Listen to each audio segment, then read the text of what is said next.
should you create something that you know that it's gonna be popular based on the modern trends, or create something that you feel that you want to create despite of perhaps being unnoticed and unpublished? Well, I would say try to find a balance. If you find an idea of a story that you enjoy really much, but you feel like it's not really fit for an era that you live in, try and look what's popular and try to incorporate the elements of what's being read or watched at this time, and try to incorporate all those aspects, maybe not all of them, but some of them, in your story, in your idea. Do not go overboard with it, because you may lose track of what's yours and what you just put in just because you want the story to become popular while you live.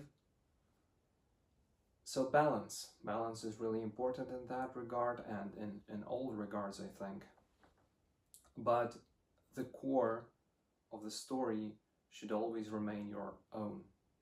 You should always see what you want to create, what you want to tell, what you feel that you're obliged to make, and you know how to make it interestingly, you know how to make it with a deep connection to not only yourself but also to the world that you live in and what opinion you have about everything.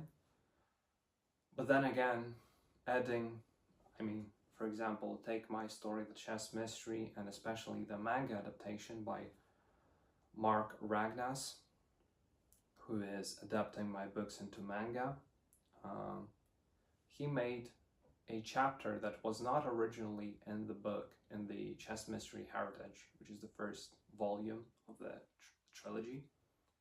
So he added a chapter that was not there. It was about the characters venturing deep into the forest and finding a lake there.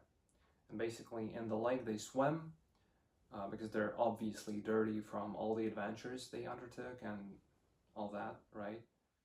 It wasn't in the book, but he decided to add it, and I agreed to that because he was able, by doing this, he was able to show L'Oreal, the female character, in her underwear, and obviously that would get attention from potential readers, especially considering the fact that we're making a manga, and in Japan, and for fans all over the world who enjoy Japanese manga and anime, they also do tend to prefer seeing girls in underwear and stuff.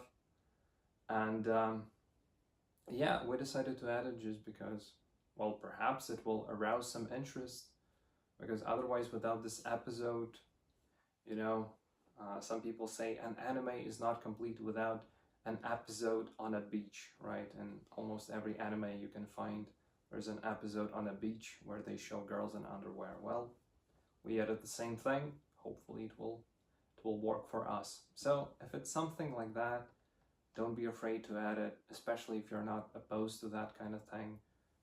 Be sure to incorporate in your stories, and it won't do any bad to your script. It may even make it better.